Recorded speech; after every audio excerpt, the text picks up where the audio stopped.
In the hidden chambers of the Wu estate, Master Wu and his eldest son plotted. Recognizing the vast potential of the black balls Shi Qingluo and Xiao Hanzheng possessed, they decided to exploit the animosity between Xiao Hanzheng and his old family. Their scheme was simple yet cruel. Spread news of the couple's newfound wealth, knowing the covetous old lady Xiao and her kin would inevitably descend upon them, saving the Wu family the trouble of direct confrontation. Meanwhile, Xiao Hanzheng and Shi Qingluo, ever proactive, chose to control the narrative. As villagers returned from their fields, Xiao Hanzheng openly announced their acquisition of 600 taels of silver and their intention to purchase land and build a new home. The news sent ripples of shock and awe through the community, yet tempered by respect for the elementary scholar. Most villagers, honest by nature, envied but did not begrudge their fortune, attributing it to Shi Qingluo's unique blessings from an old immortal. The news, however, ignited a firestorm of avarice within the old Xiao family. Old Lady Xiao, Madame Wu, and Madame Wang, their eyes gleaming with renewed greed, immediately plotted to retract their previous agreements on selling land and the old residence. Just as they prepared to confront Xiao Hanzheng, he and Shi Qingluo arrived at their doorstep. A rare, faked smile from old Lady Xiao quickly met Shi Qingluo's direct suggestion: sell their property to multiple buyers, thwarting any future attempts by General Xiao to return them to the village. Shi Qingluo skillfully redirected their avarice, painting a vivid picture of the extravagant life awaiting them in the general's residence, a fortune far surpassing their current 600 taels. She warned them against allowing General Xiao to exploit loopholes, thereby securing their return to the village. With a blend of flattery and veiled threats, Shi Qingluo ensured the old Xiao family understood their path to true wealth lay not in preying on Xiao Hanzheng's meager sum, but in securing their place in the capital, relying on her continued guidance to navigate the treacherous waters of the general's household. Old Lady Xiao, swayed by the promise of future grandeur and Shi Qingluo's wisdom, reluctantly agreed to sell their properties separately. Back at their humble abode, Shi Qingluo continued her meticulous planning. She gave precious rock sugar to Xiao Erlang, instructing him to distribute it among his friends. Their mission: to observe any suspicious visitors to the old Xiao family's residence before dinner. This clever tactic not only empowered the children, but also allowed Shi Qingluo to uncover any hidden connections to the manipulative Wu family, ensuring her future prosperity remained untainted by those who sought to scheme against them. Later, an old woman from the village, whose son served the Wu family, arrived at the old Xiao residence. With subtle envy in her tone, she attempted to instigate old Lady Xiao and her kin against Xiao Hanzheng and Shi Qingluo, subtly reminding them of the 600 taels of silver. However, Shi Qingluo's earlier foresight proved effective. The old Xiao family, now focused on the grander prize in the capital and wary of Shi Qingluo's influence, resisted the bait, much to the old woman's disappointment. Unaware of the failed instigation, Xiao Hanzheng and Shi Qingluo immersed themselves in designing their new home. Shi Qingluo shared her visionary ideas for a modern residence, complete with separate toilet, washroom, and shower areas, requiring innovative pottery piping. Xiao Hanzheng, with his exceptional drawing skills, meticulously translated her concepts onto paper, showcasing their harmonious teamwork and mutual trust. The next day, efficiency reigned. Thanks to the new county magistrate Mo Qingling, the process of acquiring the bamboo forest and mountain land for 35 taels was remarkably swift. Xiao Hanzheng quickly secured the deeds, hired skilled craftsmen from the county, and enlisted local villagers for the refurbishment, ensuring work for many. This rapid progress, a stark contrast to the old bureaucratic ways, affirmed the positive change in the county, and delighted Shi Qingluo as their dream home began to take shape. Half a month later, the old Xiao family, now holding several hundred taels from their sales, prepared to journey to the capital in rented horse carriages. Shi Qingluo and Xiao Hanzheng arrived to send them off. Observing their reluctance to leave their old home, Shi Qingluo provocatively questioned their sentimentality, reminding them of the grandeur awaiting them at the general's residence and subtly severing any lingering ties to the village.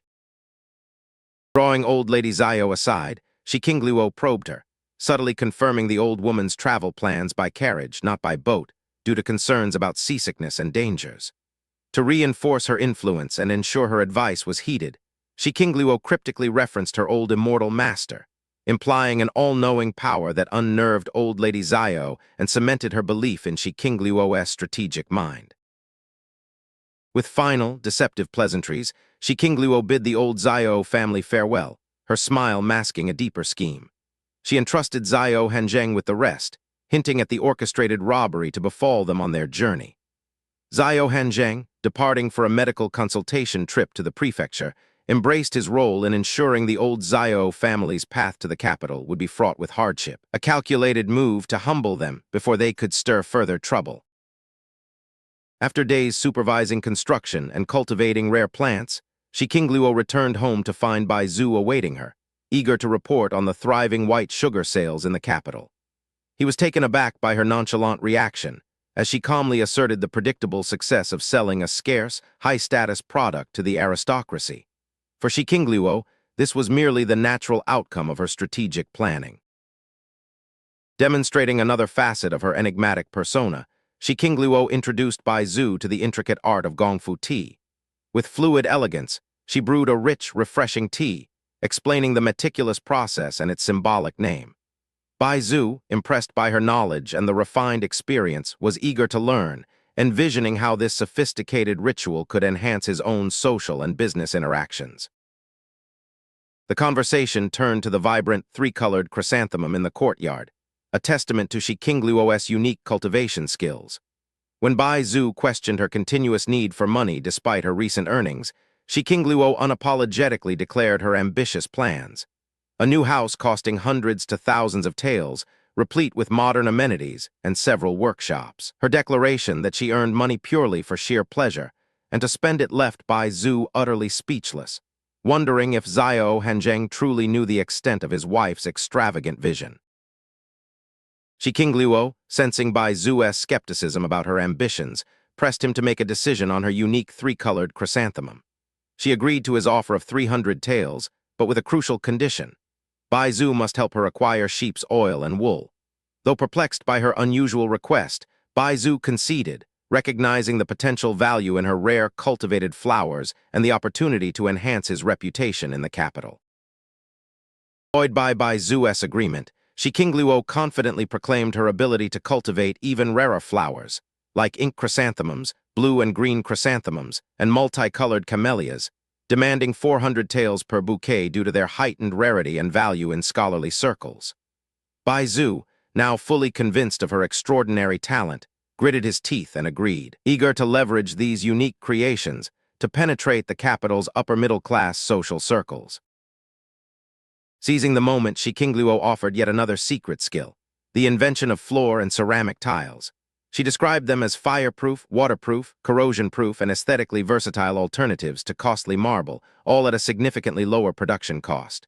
Bai Zhu, now a firm believer in her genius, proposed a 20-80 partnership, with Shi Qingluo providing the technique. Ever astute, Shi Qingluo secured a crucial clause, free priority access to the newly manufactured tiles for her dream house, further cementing her strategic financial planning and leaving Bai Zhu marveling at her unwavering confidence. In a quiet discussion about floor and ceramic tiles, Shi Qingluo offered innovative advice that impressed Bai Zhu, who diligently noted her suggestions. She then presented a pot of purple chrysanthemums, now thriving and more beautiful than ever, astounding Bai Zhu with her remarkable cultivation skills. Shi Qingluo, confident in her abilities, playfully asserted her amazing nature, declaring her intention to lead Bai Zhu to prosperity. Following her request for dairy cows to combat her own and her family's malnutrition, Shi Qingluo detailed her plans to create novel milk candies and other dairy foods, intriguing Bai Zhu, who promised to procure the cows. After Bai Zhu's departure, Shi Qingluo copied various recipes from her time travel encyclopedia, which she then excitedly shared with Xiao Bailey during dinner. Xiao Bailey, thrilled by the prospect of refining her culinary skills and improving their family's meals, gratefully accepted, fostering a warm familial bond. That night, Shi Qingluo lay awake, pondering agricultural innovations for her space, formulating a plan to introduce new crops without suspicion. Shi Qingluo, grappling with insomnia and a profound longing for her absent husband, spent the night planning her future agricultural ventures. The next morning, after selling tofu, she informed Mother Xiao of her intent to build a tomb for her master at the Taoist temple. Arriving at the mountainside temple, she found the main hall burnt, with ashes and bones scattered within. With a heavy heart, Shi Qingluo collected the remains of her master and the Taoist children into urns, preparing for their peaceful repose.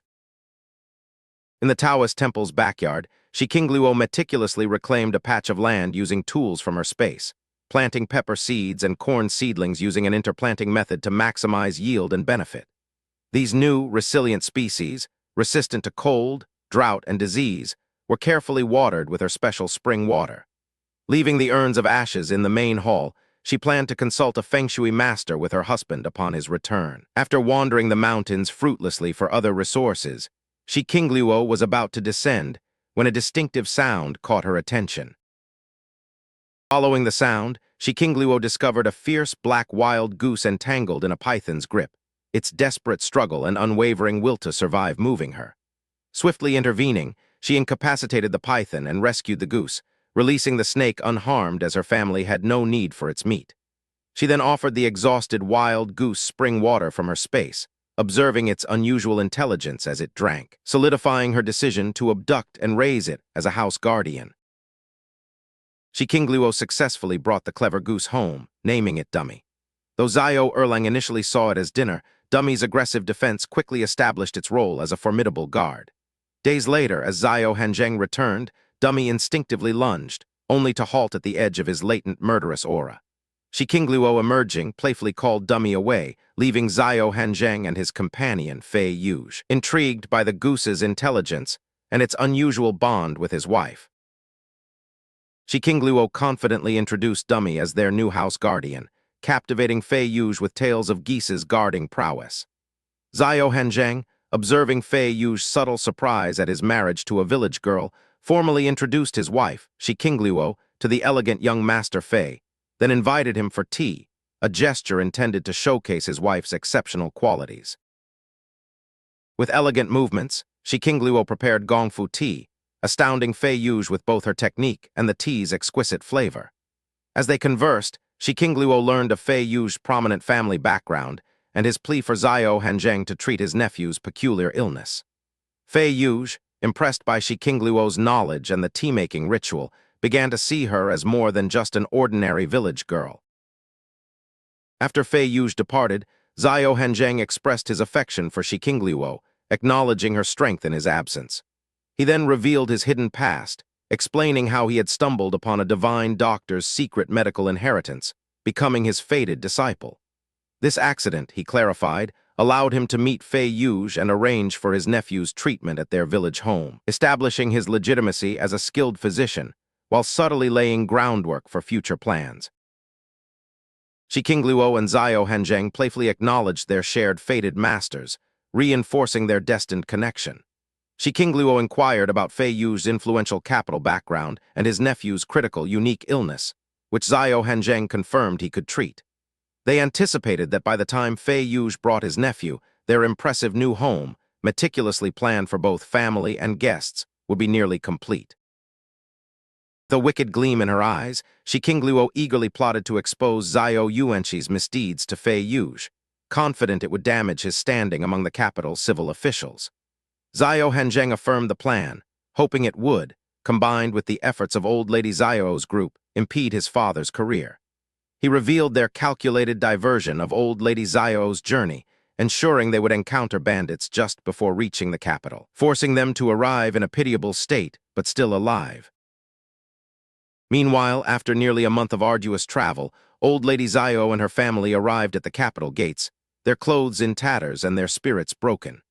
Having been robbed by bandits and forced to beg for days, their resentment towards Xiao Yuanqi intensified with every hardship. They were immediately stopped by suspicious guards who, disdaining their beggarly appearance, demanded their road guide and questioned their purpose in the capital. The guards, dismissing them as beggars, ordered them away. Infuriated by the insult, eldest son Xiao, remembering Shi Qingluo's instructions, boldly declared their identity as General Wei Yuan's family, adopting an arrogant stance despite his ragged appearance. Though initially skeptical, The guards, wary of offending a general, decided to escort them to the general's residence. As the proud but disheveled Xiao family began their public denunciation of second son Xiao's unfilial conduct to curious passers-by. Eldest son Xiao, puffing out his chest with newfound arrogance, declared himself General Wai Yuan's brother, challenging the guards to imprison him. Despite their beggarly appearance, the Xiao family insisted they were the general's relatives, citing old Master Xiao as his father and eldest grandson Xiao brandishing the road guide as proof.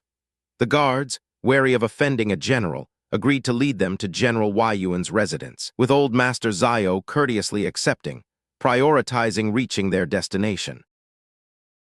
Led by a gatekeeper, the tattered Xiao family embarked on the long walk to South Main Street, becoming an immediate spectacle. Along the way, old lady Xiao, fueled by her recent hardships and Shi Qingluo's cunning advice, began openly and dramatically complaining about her second son, General Wai Yuan, painting him as unfilial for abandoning his family in the village. This public outcry shocked passers-by, further solidifying the image of an unfilial general who allowed his parents to suffer. As the Xiao family approached, a group of arrogant, brocade-clad youths mocked their beggarly state. Eldest grandson Xiao, emboldened by Shi Qingluo's promise of his second uncle's protection, defiantly challenged them, threatening them with jail. Infuriated, the leading youth, a spoiled dandy from a powerful family, ordered his servants to beat eldest grandson Xiao, igniting a chaotic brawl involving the entire Xiao family. Amidst the pandemonium and the arrival of Yemen officials, a report reached General Wai Yuan's manor, interrupting Xiao Yuanqi's quiet conversation with his wife. General Wai Yuan, Xiao Yuanqi, found his hand trembling as a bailiff from the capital's magistrate delivered an unsettling report. There were no prior dealings, no reason for such an envoy. The news was chilling. His family members were embroiled in a serious street brawl with the young master of Zheng Yuagong's manor. Disbelief warred with a creeping dread within Xiao Yuanqi, certain his family remained far away in Nanxi County. Yet the bailiff insisted on their claims and road guide. With a tightened grip that nearly crushed his teacup, Xiao Yuanqi agreed to investigate. He offered a forced, comforting look to Ji Chunru, whose expression had already shifted to one of profound unease. As he departed, Ji Chunru's initial smile vanished. Over a month without news from Xinghong, a dark premonition settled upon her, whispering that the very people she feared from his hometown might indeed have arrived. Outside South Main Street, the brawl had been quelled by the magistrate's men. The old Xiao family, now aware of the capital officials' subservience to their young opponent, felt a pang of fear, yet believed themselves justified. Then old lady Xiao spotted Xiao Yuanqi. Instantly, she collapsed to the ground, unleashing a torrent of wails, proclaiming herself the mother of General Wai Yuan, a victim of bullying. Xiao Yuanqi, witnessing his disheveled, beggar-like family and his mother's public tantrum, felt his face flush green, wishing he could vanish, his heart sinking at the sight of these blood-sucking insects. Oblivious to Xiao Yuanqi's mortification, old lady Xiao continued her public lament, calling him second stone and accusing him of abandoning them. Eldest son Xiao and the others joined, claiming they were merely defending their general brother's honor against insults. Xiao Yuanqi, realizing they were only digging his grave deeper by offending the young master from the public administration house, Zai Rui, sternly silenced them. With a forced smile, he apologized profusely to Zai Rui, attributing his family's behavior to their rural ignorance. Zai Rui, though momentarily appeased, sternly warned Xiao Yuanqi that he would await a proper apology. With a stiff face and under the strange gazes of the crowd, Xiao Yuanqi escorted his troublesome family home. As the old Xiao family traversed the capital's South Main Street, they were wide-eyed and dazzled by the opulent shops and grand mansions, a stark contrast to Nanxi County. They silently cursed Xiao Yuanqi and Ji Chunru for keeping such wealth hidden. Xiao Yuanqi, meanwhile, maintained a rigid smile, mortified by their appearance and eager to avoid scrutiny. To acquaintances, he fabricated a tale of banditry and robbery, explaining his family's disheveled state, knowing his rising status in court could be jeopardized by appearing neglectful. A civil official, wary of Xiao Yuanqi's growing influence, questioned why he hadn't sent for his parents. Eldest grandson Xiao tried to provide a plausible excuse, but Madame Wang and Madame Wu quickly sabotaged it. They loudly declared that Ji Chunru disliked their presence and had prevented them from coming, forcing them to sell their homes and land just to see their son. This revelation ignited public condemnation, branding Xiao Yuanqi and his wife as unfilial, confirming suspicions that his wife's disdain was why his family had never appeared in the capital. Under public pressure, Xiao Yuanqi quickly defended Ji Chunru, claiming she had always intended to welcome his parents. He feigned guilt, regretting their hardship. Eldest son Xiao, in a show of fraternal support, patted Xiao Yuanqi's shoulder, leaving a grimy mark on his expensive robe, a gesture that filled Xiao Yuanqi with suppressed rage. Old Lady Xiao seized the moment, pulling at her son and reciting a tearful, fabricated tale of poverty and sacrifice, claiming she and her husband had gone without food to raise him and support his generalship, words precisely echoing Shi Qingluo's instructions. Old Lady Xiao's performance, though entirely fictitious, was delivered with such conviction that outsiders believed every word. The other Xiao family members readily corroborated her tale, painting themselves as long-suffering benefactors. Xiao Yuanqi, on the verge of a mental breakdown, was flabbergasted by his mother's newfound cunning. He knew her stories were lies, yet if he dared to refute them, he would be publicly branded an unfilial son. Trapped, he could only plaster on a fake smile, accepting the fabricated narrative, realizing his family had become terrifyingly adept at manipulating public sentiment. Having barely placated the public, Xiao Yuanqi breathed a sigh of relief, but his eyes narrowed with suspicion. His mother's sudden shift in demeanor and cunning tactics were profoundly unsettling. Upon entering the Grand General's residence, the old Xiao family's expression soured, realizing how much wealth they had been deprived of. Old Lady Xiao, empowered by Shi Qingluo's lessons, immediately launched into an open critique of Ji Chunru for not welcoming them, declaring her a prideful general's wife. Xiao Yuanqi attempted to defend Ji Chunru, citing her unawareness of their arrival. But old Lady Xiao, dismissive of his excuses, retorted sharply, accusing Ji Chunru of deliberately asserting her authority and him of becoming an unfilial son bewitched by his wife. Her tone grew increasingly aggressive, a stark contrast to her public display of reasonableness. She declared that, as his mother, she held ultimate authority in the household, and she would not be controlled by these two unfilial animals, her words echoing Shi Qingluo's strategic counsel. Finally, the luxuriously dressed Ji Chunru arrived, her smile strained. Old Lady Xiao immediately attacked, mocking Ji Chunru's opulence and threatening to publicly expose her lack of welcome. Ji Chunru, taken aback by Old Lady Xiao's transformed demeanor, tried to explain her actions, fearing for her carefully constructed reputation. But Old Lady Xiao, emboldened by Shi Qingluo's advice, continued her relentless mockery, asserting her dominance as mother-in-law and unleashing all her pent-up frustration and anger from their arduous journey. As Ji Chunru appealed to Xiao Yuanqi for intervention, Old Lady Xiao abruptly sat on the ground, unleashing a torrent of wails. She bemoaned her hard life, her sacrifices for her son, and now his wife's disdain. She branded them unfilial animals, living in extravagant comfort while their family suffered, and invoked divine lightning to strike them down. Xiao Yuanqi and Ji Chunru stared, stunned by her dramatic accusations and the sheer audacity of her words. As an elder, and his mother, her words, however outrageous, bound them in public, threatening their carefully cultivated image. Xiao Yuanqi and Ji Chunru, trapped by the specter of public condemnation, had no choice but to indulge Old Lady Xiao's theatrical outburst. Old Lady Xiao, fully embracing Shi Qingluo's cunning advice, then commanded Ji Chunru to personally attend to her bath and change, emphasizing the duty of a filial daughter-in-law. Ji Chunru, utterly repulsed by the dirty, foul-smelling old woman, felt her stomach churn, yet was forced to comply. Xiao Yuanqi, though pained to see his wife suffer, could only let her endure for the sake of public perception. During the bath, Old Lady Xiao defiantly refused the servant girl's help, insisting that Ji Chunru perform every task personally. Ji Chunru's visible reluctance prompted Old Lady Xiao to resume her loud complaints about an unfilial daughter-in-law, forcing Ji Chunru's hand. Overwhelmed by disgust, Ji Chunru vomited. This physical reaction only fueled Old Lady Xiao's anger and resentment, intensifying her resolve to torture Ji Chunru further, believing the vixen to be the root cause of her son's unfilial behavior and her own humiliation. Hoping to appease them, Ji Chunru arranged a lavish feast. Yet the old Xiao family remained unimpressed, inwardly validating Shi Qingluo's words and condemning the couple's extravagance. Old Lady Xiao, her face darkened, demanded Ji Chunru serve her.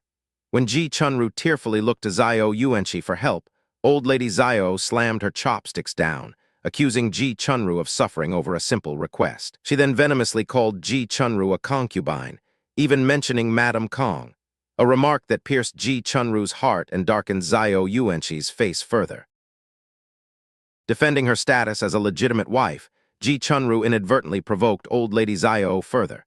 In a shocking display, Old Lady Xiao stood up and slapped Ji Chunru across the face, then spat at her, unleashing a torrent of insults.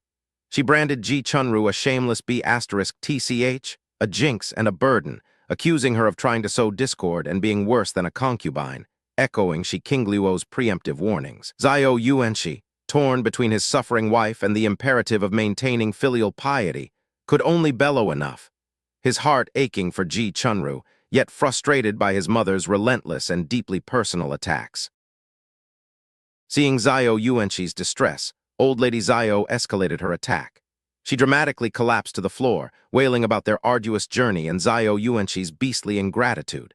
She then brought forth their ultimate weapon, accusing Xiao Yuanqi of adultery, abandoning his wife, and raising a mistress, even threatening to appeal directly to the emperor about his inhumane actions concerning Madame Kong and Xiao Hanzheng. Every word, precisely aimed at their deepest vulnerabilities, proved the effectiveness of Shi Qingluo's counsel, confirming their belief that they must be ruthless to secure their position. Xiao Yuanqi and Ji Chunru were stunned.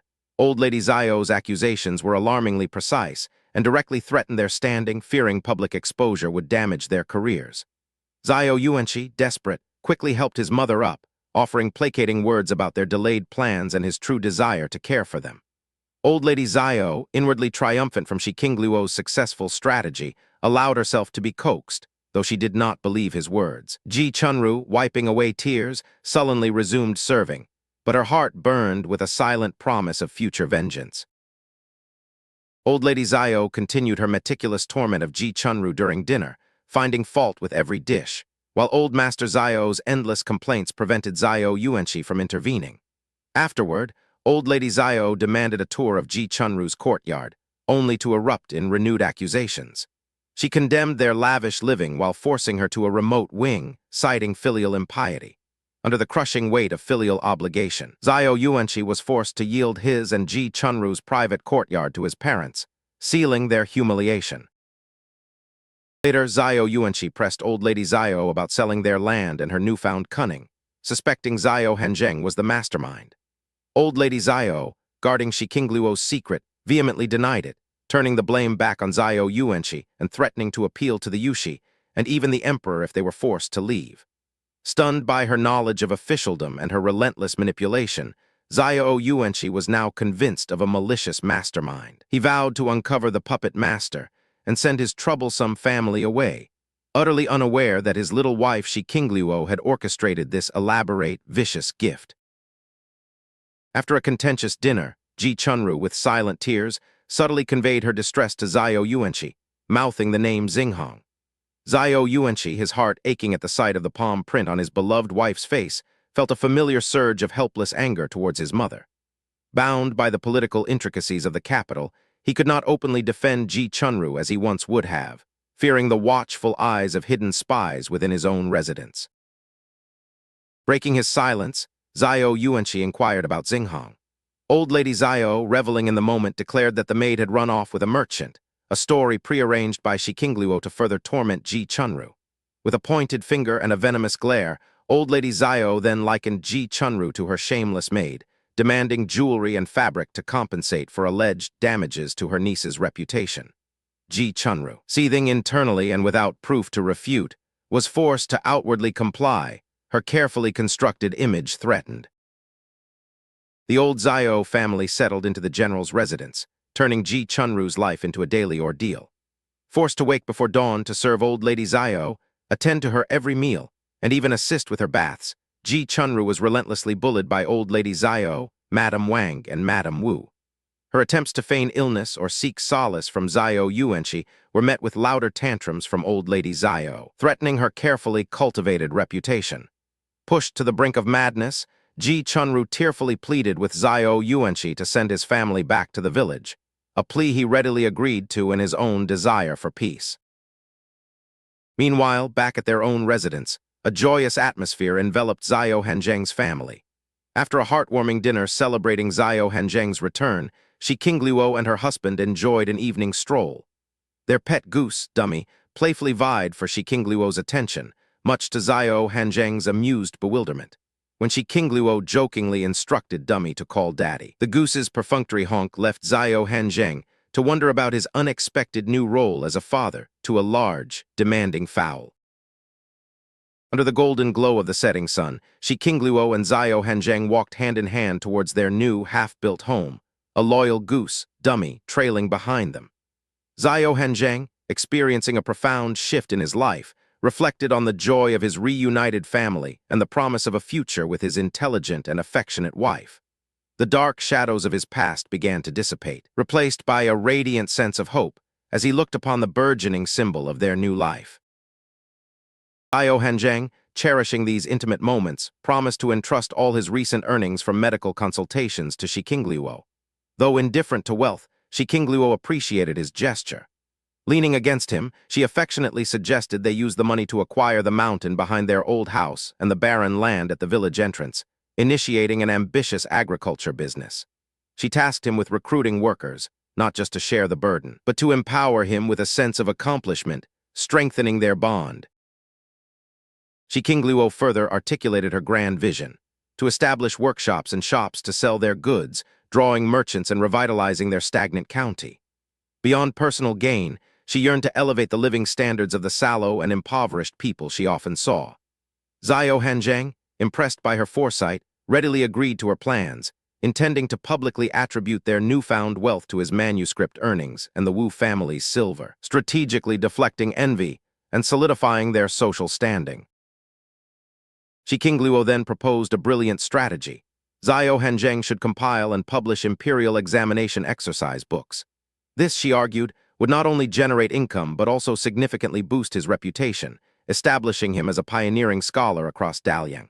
Such widespread renown, she explained, would serve as a powerful shield against adversaries and bolster his standing in future examinations. Zhao Hanzheng, recognizing the wisdom in her words, vowed never to disappoint her, his resolve firm, his belief in their shared future unwavering. Hand in hand, Shi Qingluo and Zhao Hanzheng returned home, followed by their loyal goose. Inside, they worked diligently, writing their respective plans under the warm glow of an oil lamp. As the hour grew late, Shi Qingluo, feeling the pull of sleep, signaled to Zhao Hanzheng. Soon they retired to bed, and in the quiet of the night, Zhao Hanzheng found solace in his wife's presence, falling into a peaceful sleep, a comfort he had not known for a long time. The morning sun roused Shi Qingluo, who, after a late night, found Zhao Hanzheng already awake and diligently practicing martial arts. He had thoughtfully boiled water for her, a gesture she appreciated, reflecting on the simple comforts she missed from her modern life, like air conditioning. After washing, a refreshed Shi Qingluo pondered ways to beat the summer heat without relying on electricity. Consulting her time travel encyclopedia, Shi Qingluo discovered a recipe for making ice using saltpeter, recalling the nearby mine. With a solution to the summer heat in mind, she and Zhao Hanzheng went to the chief's house, where they settled their debts and announced their intention to purchase the mountain and the barren land. The chief, pleased by Zhao Hanzheng's success, agreed to assist with the land transfer, paving the way for their ambitious plans. Afterward, Shi Qingluo and Zhao Hanzheng ventured to the Taoist temple to collect saltpeter. Shi Qingluo revealed her plan to plant special seeds, corn and chili, in the temple's backyard, using the immortal master as a convenient explanation for their origin. Zhao Hanzheng, understanding her veiled intentions, suggested rebuilding the main hall and erecting a longevity token, thereby publicly honoring the old Taoist and creating a perfect cover for Shi Qingluo's future discoveries, amplifying their reputation and influence, a true stroke of genius. With a clear plan, Shi Qingluo and Zhao Hanzheng decided to rebuild the Taoist temple's main hall, selecting the most auspicious spot. The following day, Zhao Hanzheng, accompanied by Chief Zhao, journeyed to the county town. There they successfully acquired the mountain behind their old house for a significant sum, and the barren land at the village entrance, setting the stage for their ambitious ventures. Xiao Hanzheng then sought out Mr. Lai, the county's renowned feng shui master, who, captivated by the tale of the old priest's ascension, agreed to visit the temple. Bai Zhu, equally curious, joined them. The villagers, supportive of rebuilding the immortal's shrine, offered their help. Shi Qingluo, having prepared cooling green bean soup, brought a specially designed wooden bucket for the journey. As the horse carriage could not ascend the mountain, they proceeded on foot, braving the scorching midday heat. The Taoist temple, Mr. Lai confirmed the main hall's location as a treasured land, a pronouncement that delighted Shi Qingluo, validating her strategic investment. Bai Zhu, fanning himself furiously, complained about the oppressive heat. Shi Qingluo, with a knowing chuckle, then offered the green bean soup, astonishing both Mr. Lai and Bai Zhu with its unexpected coolness. She revealed her secret, a hidden ice capsule within the wooden bucket, demonstrating its miraculous ability to keep the contents chilled. To the amazement of Mr. Lai and Bai Zhu, Shi Qingluo declared she had made the ice herself, attributing the secret technique to her master. This revelation, coupled with the cooling relief, further cemented the legend of the immortal master in their minds. As Mr. Lai shared this incredible story throughout the county, the news of summer ice-making quickly spread, reaching the ears of the powerful Wu family, who immediately recognized its immense potential. Upon hearing of the ice-making technique, Master Wu's eyes gleamed with ambition. He envisioned endless benefits from controlling such a valuable secret, from political favors in the capital to lucrative sales. He instructed eldest young Master Wu to have fourth son she attempt to buy the technique and the formula for the little black balls from Shi Qingluo. Worried about the Bai family's recent success with white sugar, Master Wu urged swift action, prepared to go himself if necessary. Meanwhile, Bai Zhu, relentlessly pursuing the formula, pestered Shi Qingluo to sell it to him, emphasizing their friendship. Shi Qingluo, however, firmly refused, stating her disinterest in profiting from it, preferring to use it for personal comfort and to expose others' ill intentions. To Bai Zhu's astonishment, she then offered to give him the method for free, claiming it as a good deed. Perplexed but intrigued, Bai Zhu reluctantly accepted, still wondering about her true motives. As Bai Zhu left, cautioning Shi Qingluo about the Wu family, she merely curled her lips, ready for any challenge. Shortly after fourth son she arrived, hastily attempting to persuade Shi Qingluo to sell the ice-making formula to the Wu family. Shi Qingluo, however, saw through his intentions, dismissing him with sharp, biting remarks, reminding him of his past treachery. Her words, cutting deeply, left fourth son she enraged and speechless, further cementing the friction between their families.